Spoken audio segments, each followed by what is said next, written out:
Y hoy nos vamos a dar el gusto, hace rato teníamos ganas de charlar con él aquí en Una Palabra en Amistad. Muchos lo conocen, de frente a la Biblia, también se ha sumado a La Mañana con Jesús muchas veces a compartir una palabra, también estuvo en distintos lados predicando. Y tenemos el gusto y el agrado de hablar con él. Él es misionero, quizá alguno no lo conozca, y va a ser un gustazo charlar con él y que toda la audiencia de Radio Amistad lo conozca. Querido Bernabé, ¿cómo te va? Buenas tardes, gracias por venir y buen año. Muy, pero muy buenas tardes, muchísimas gracias por la invitación, es un placer poder estar aquí. ¿Te tocó a la mañana hacer radio, a la tarde ya habías hecho alguna vez? A la tarde creo que una sola vez, así que no, es raro venir a la radio de tarde igual, ¿sí? Es como que...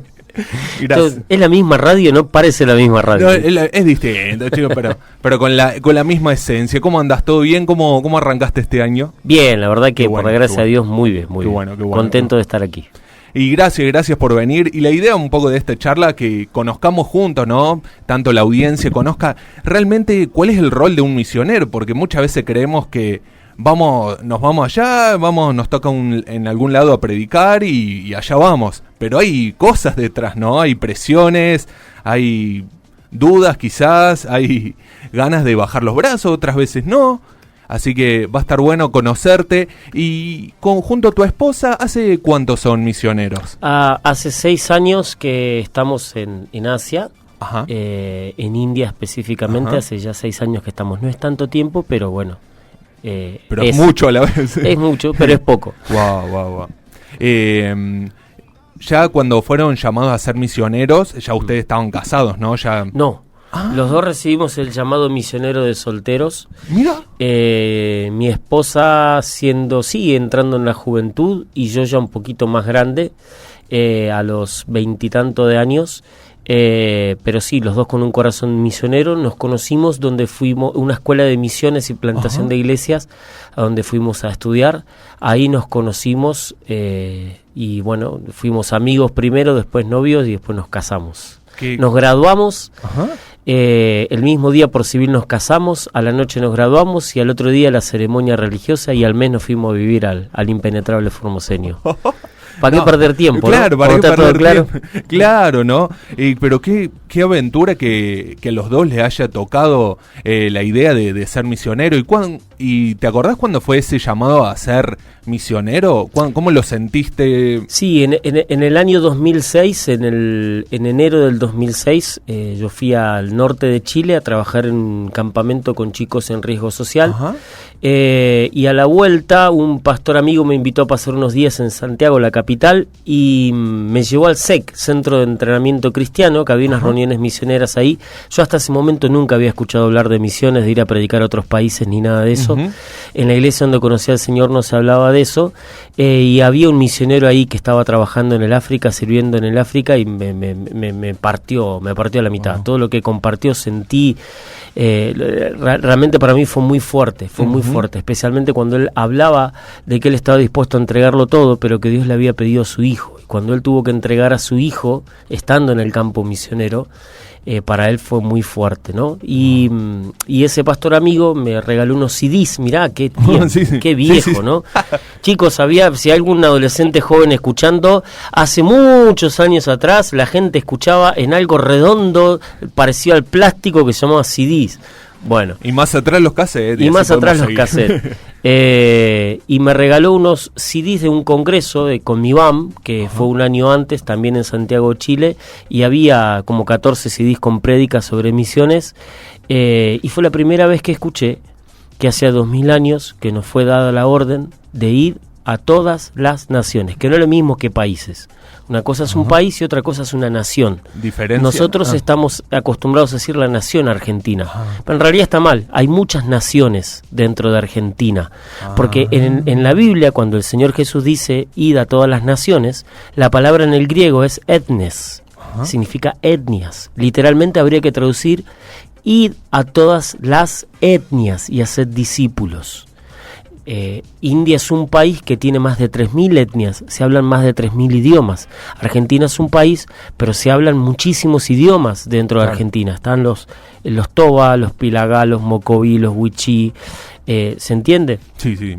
Bueno, el punto es que fue la primera vez que escuché que el Señor Jesús hace 2000 años nos dijo que teníamos que ir a todas las etnias a predicar el Evangelio y que a la gran mayoría de esas etnias todavía no les predicamos el Evangelio. 2000 años después de que nos fue dada la orden, eso es pecado. Entendí que la Iglesia de Cristo a nivel global estaba en pecado por no haber cumplido la gran comisión. Y me nació una indignación, me enojé. O sea, es rarísimo, viste que cuando te dicen ¿cómo recibiste el llamado misionero? No, que Dios me tocó de una manera especial. He escuchado gente que hasta dijo que escuchó literalmente la voz de Dios con el nombre del país y yo me enojé, nada que ver. Okay. Pero me enojé en el buen sentido del enojo de no poder entender si hace 2000 años que nos fue dada la orden, ¿por qué no lo hicimos? Claro. Estamos en pecado. Y enseguida le dije al Señor, bueno, yo quiero ir.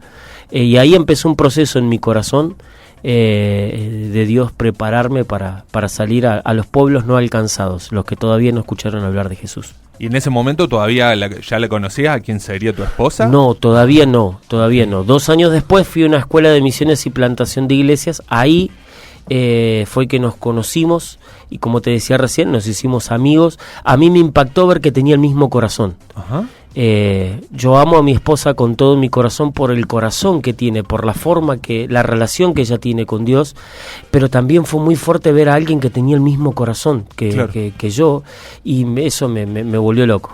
No, claro. Me volvió loco literalmente. Qué tremendo. Así que bueno, al poco tiempo nos pusimos de novio, 1 año después nos pusimos de novio y, como te decía recién, al otro año nos casamos. Qué tremenda historia que nos contás, Bernabé. ¿Y te acordás de ese momento que hablabas con tu esposa y dijiste, che, me parece que tenemos que ir a la India? No sé, hay algo que me dice, tenemos que ir a la India y vamos. Es que ella ya había recibido el llamado a India antes que yo. Ella hacía tiempo ya que fue a esa escuela. A ver, los que van a esa escuela es porque tienen un llamado misionero o de plantación de iglesias. Pero en nuestro caso, ella tenía un llamado muy claro a India y a los bengalíes, a la etnia de los bengalíes, y yo tenía un llamado a pueblos no alcanzados. Y ahí cuando nos conocimos empezó el proceso, luego estando de novios y casándonos, de salir a West Bengal, que es donde están los bengalíes, allí en India. ¿Y a tu esposa siempre tuvo algo que, cómo le nació a ella? Si es India. Fue en una conferencia misionera que el predicador que estaba allí, a ella, era parte de la iglesia, así que hizo un stand, ¿viste? Como se hace en las conferencias misioneras, el stand de India, el stand de Italia. A ella le tocó, echaron suertes y le tocó el stand de India. Venía de parte de Dios eso. Wow. Y el predicador le dijo, no hagas esto simplemente por servir. Claro. Ora por India. Y la que se quedó mirando, Alejandro Rodríguez, quien fue después presidente de Jucum, y se la quedó mirando a ella, y ella diciendo, sí, voy a orar por India. No entendés. Ora por India. Sí, voy a orar.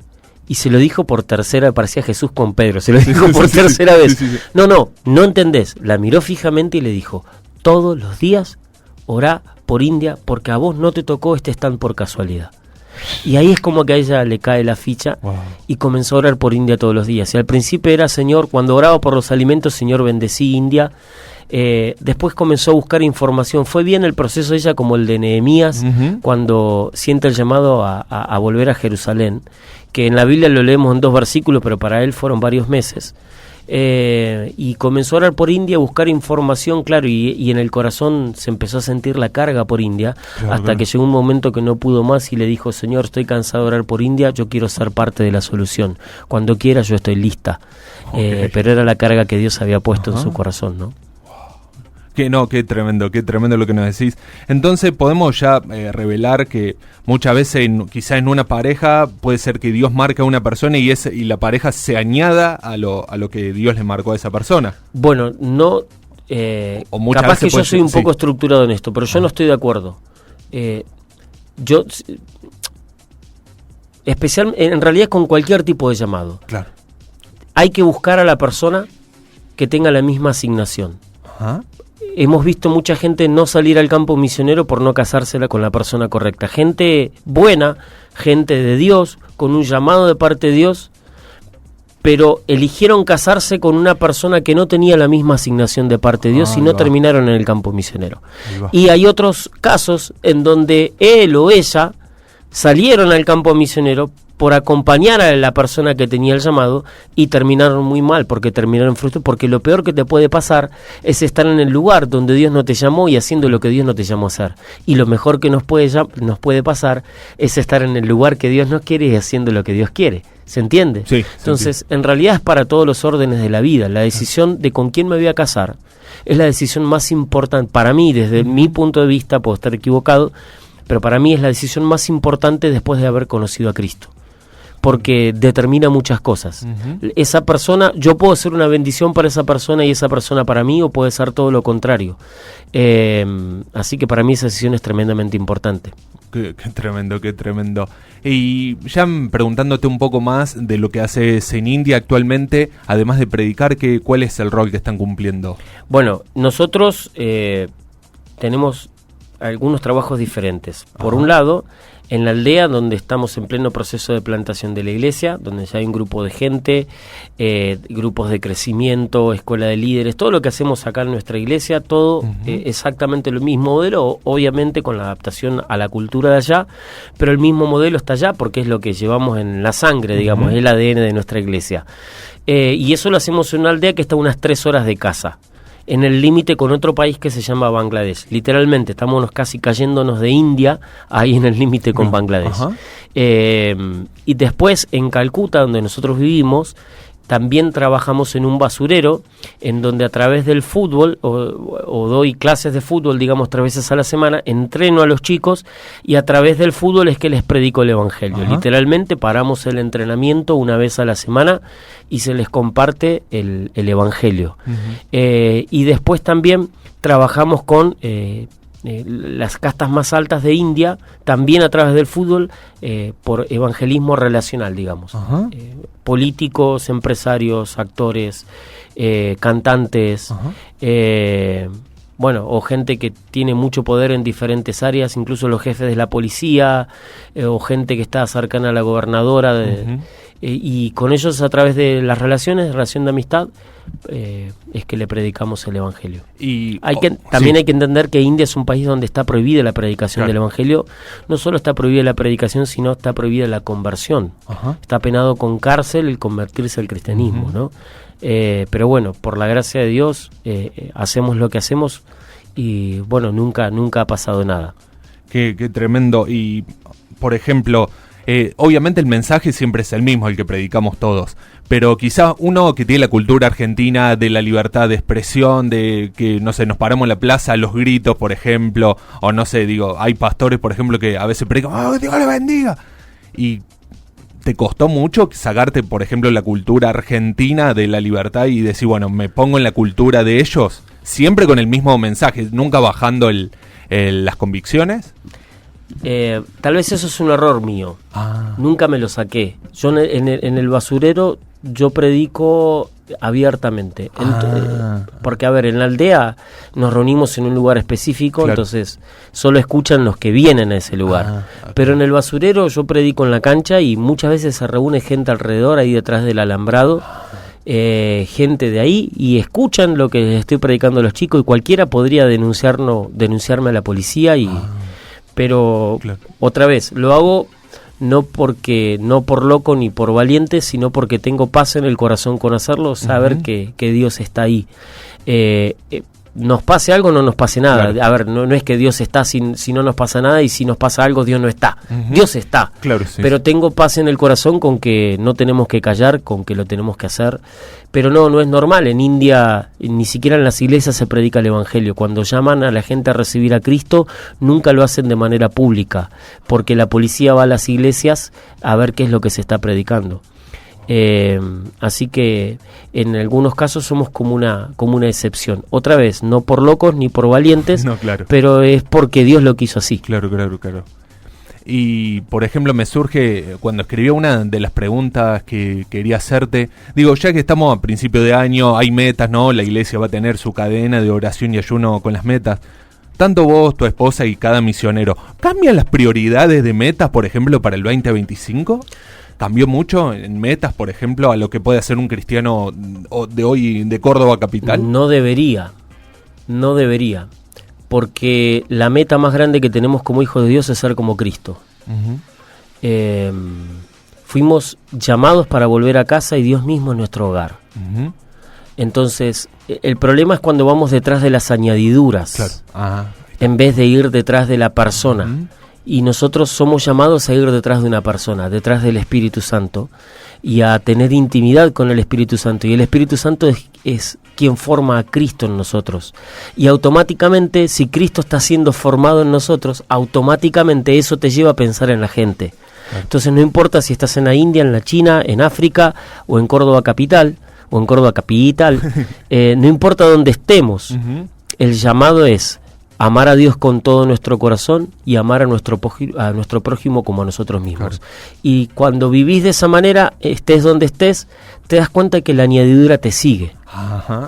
No vas detrás de la añadidura porque tampoco es necesario, porque vas detrás del Dios que es el que concede las añadiduras. Claro. No, entonces, la respuesta sería, desde mi perspectiva, otra vez, puedo estar muy equivocado, pero desde lo que yo creo que entiendo de la palabra de Dios, no deberían cambiar las metas. Las metas, por ahí lo específico, el detalle, obviamente no es lo mismo, hay culturas diferentes, pero en el fondo sigue siendo lo mismo, amar a Dios con todo nuestro corazón y amar a nuestro prójimo como a nosotros mismos. ¿Y allá en la India argentinos hay? ¿Tuvieron el gusto de encontrarse argentinos? Hay 2 o 3. En realidad ahora queda... Sí, 2. Hay 2 más. Hay 2 más. Bueno, en India capaz que haya alguno más, por lo menos donde nosotros vivimos, que es una ciudad bastante grande. En realidad es más chica que Córdoba capital, pero con mucha gente. Wow, qué tremendo. ¿Y alguna vez tuvieron ganas de bajar los brazos vos y tu esposa y dijeron, ¿qué hacemos acá? Nos volvamos a Córdoba. Muchas veces. Porque, en los países no alcanzados, cuando hablamos de países, yo a veces uso terminología muy misionera y por ahí no todos... Un país no alcanzado es un país donde no se ha predicado el Evangelio todavía. En India se ha predicado el Evangelio, pero muy poquita gente. La gran mayoría, estamos hablando de más de 1.000 millones de personas que nunca escucharon hablar de Jesús. Entonces, a India se lo considera un país no alcanzado. No es que la gente rechazó a Jesús, ni saben de Jesús. Tienen otros dioses, ¿no? Tienen más de 1 millón de dioses. Y hay muchos musulmanes también, pero obviamente son fundamentalmente hindúes. Entonces, ese es el punto, ¿no? Digamos, hay muchísima gente que todavía no escucha hablar de Jesús. ¿Y cómo se mantienen de pie, ¿no? ¿Qué los mantiene? ¿Cuál es ese versículo? El Espíritu Santo. El Espíritu Santo. No es una persona, y es Él el que nos mantiene de pie. No es que es todo triste, para mí India es yo amo a India con todo mi corazón, porque India también me empuja a Cristo, ¿no? Entonces amo a India con todo mi corazón. Pero la realidad es que quien te mantiene de pie es el Espíritu Santo. Sí, muchas veces uno tiene ganas de bajar los brazos. En realidad son ganas superficiales, es cuando decís... es un tema emocional, claro, no de convicciones, ¿no? De decir, Señor, ya... está haciendo mucho, todo junto, demasiado, no aguanto. Pero cuando hay una relación con Dios, Él solo se encarga en su presencia de renovar. Como dice la palabra, multiplica las fuerzas al que no tiene ninguna. La matemática de Dios, ¿no? 1000 por 0 en matemática, 1 por 0 es 0 y 1000 por 0 es 0. Pero en la matemática de Dios multiplica por 0 y eso es mucho. Porque Dios es así, ¿no? Dios es sorprendente. Y Bernabé, quizás muchos nos escuchan, quizás muchos hacen el discipulado quizás de misiones aquí en la iglesia, que va a comenzar en marzo, por ahí con el pastor Johnny y la pastora Jessie. Quizás, ¿qué le decís a aquellos que tienen ese deseo de hacer misiones? Quizás no ir a otro país, pero quizás sí, o quizás decir, no, mira, tengo lugares en Córdoba capital todavía que no conocen del Señor. ¿Qué consejo le das? Bueno, a ver, si yo no estoy llamado a ir a otro país, ¿sí? o a un país no alcanzado, lo que sea, y estoy pensando en misiones locales, en realidad eso no es misión local, eso es el ADN del cristianismo. Claro. Quien no sirve a Dios, quien no sirve a la gente, no sirve como cristiano. Porque es sencillo, el cristianismo es Dios me salvó, Dios me perdonó. Si yo creí en Jesucristo con todo mi corazón, lo recibí como mi Señor y mi Salvador, Él me perdonó todos mis pecados. Amén. Sí. Por lo tanto, el día que yo parta de este mundo, me voy a su presencia. ¿Sí? Pero, si yo no amo a las personas, si yo no sirvo a las personas, si yo no sirvo a Dios, servir a Dios es servir a las personas, sí. ¿soy cristiano? Es la primera pregunta que me tengo que hacer. Porque ¿cómo hago yo para entender que el amor de Dios entre en mi corazón y no hacer nada por el que tengo al lado? No hacer nada por mi pariente que todavía no conoce a Jesús. O sea, si él no conoce a Jesús, se va al infierno. Claro. Si yo realmente entendí que hay un cielo y hay un infierno, y entendí el valor de lo que hizo Jesucristo en la cruz del Calvario, para rescatarme a mí de esa condenación y darme una vida eterna, lo primero es darle gracias, pero lo segundo es, el que está al lado mío también se va al infierno. Claro. Mi hermano mayor, mi hermano menor, mi hermana, mi mamá, mi papá, mis compañeros de trabajo, mis compañeros de estudio. Esto es una convicción personal. Yo creo que cuando una persona se encontró con Cristo en serio y entendió, se le ha revelado lo que Jesucristo hizo en la cruz por nosotros, no te conformas con tocar la guitarrita en la reunión de jóvenes. Okay. No te conformás con encerrarte dentro de las 4 paredes de la iglesia y servir, no, pero yo soy el que acomoda las sillas, yo soy el que limpia. Perfecto, gloria a Dios por eso. Pero eso no salva a la gente. Claro. Necesitamos sí o sí salir de las 4 paredes a través de los grupos de crecimiento, por ejemplo, y predicar el evangelio. Sí o sí. Eso es servir a Dios. Servir a Dios es servir a las personas. Y yo entiendo que no todo el mundo tiene un don para evangelizar, mucho menos todo el mundo tiene el llamado a ser un evangelista, pero todos tenemos que ganar gente. Claro. Todos tenemos que estar metidos en ese proceso que tanto hablamos en nuestra iglesia de ganar, consolidar, discipular y enviar. Para eso estamos acá. No estamos acá ni para cambiar el auto, ni para comprar la casa. No estamos acá ni siquiera para adorar. Porque si la meta de Dios con nuestras vidas fuera la adoración, ya estaríamos en el cielo, porque en el cielo la adoración va a ser perfecta. ¿Por qué estamos todavía acá? Para afectar lo que nos rodea. Obviamente mi nombre no es Bernabé, lo decimos por motivos de seguridad, pero ¿sabes por qué elegí ese nombre? También entendiendo que venía de parte de Dios. Bernabé para mí es casi mi máximo referente. Casi nadie habla de Bernabé, pero en la palabra, en el libro de los Hechos, está escrito que Bernabé era un varón bueno y lleno del Espíritu Santo. Esa palabra bueno en el griego, lo que dice literalmente era tan bueno que afectaba positivamente todo lo que le rodeaba y a todos los que le rodeaban. El tipo era tan bueno que todos los que tenía alrededor se beneficiaban de él. Pero es que eso es, cuando una persona conoce a Cristo, no es solamente el cambio que vivo yo y la bendición que tengo yo en mi vida. Todo lo que tengo alrededor tiene que comenzar a cambiar. Claro. Todos los que tengo alrededor tienen que empezar a beneficiarse de esos cambios. Claro, porque el que era egoísta ahora ya no es egoísta, el que pegaba ya no pega, el que robaba ya no roba, el que solo pensaba en sí mismo ahora piensa en los demás. El padre que antes se reventaba la cuarta parte del sueldo, la mitad del sueldo con los amigos, ahora no, está pensando en la educación de los hijos, en que tengan unas mejores zapatillas. ¿Se entiende? Sí. La esposa de ese padre que conoció a Cristo y ahora se da cuenta que su marido la trata mejor, que ya no le habla como antes, que ya no usa palabras ásperas, que ahora hay amor, que ahora hay cariño, que ahora hay preocupación por el otro. Los hijos ven un cambio en el padre o en la madre. Entonces todo lo que está alrededor empieza a ser afectado por ese cambio que está viviendo esa persona y empieza a cambiar la atmósfera, porque nosotros somos llamados a producir una atmósfera, no aclimatarlos a la atmósfera que hay afuera. Como decíamos unos días atrás en la radio, no somos termómetros sino termostatos.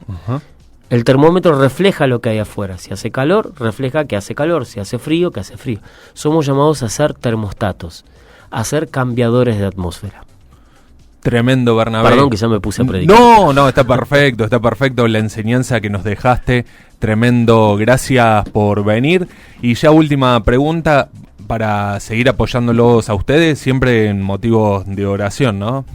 Bueno, por los creyentes, los nuevos creyentes, en India hay muchísima persecución. Cuando las personas conocen a Cristo, sufren persecución, en primer lugar, de sus propias familias. algunos los expulsan de la casa o de la aldea, les pegan, los intentan matar.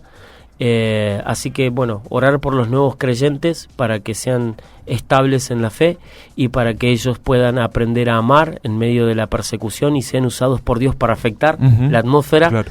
Y bueno, orar por todo el trabajo que se está haciendo allí para que cada vez más gente venga a los pies del Señor, y para que ellos a su vez puedan alcanzar a otros también. Bernabé, gracias por tu tiempo, gracias, hermosa charla, se nos pasó volando la charla, gracias por venir, Dios te bendiga a vos y a tu esposa, y bueno, seguiremos con mucha atención los próximos pasos. Bueno, muchas gracias por la invitación, es un placer, un honor, y un abrazo también a toda la gente que está escuchando. Dios les bendiga mucho. Nos vamos a la pausa y ya venimos con más.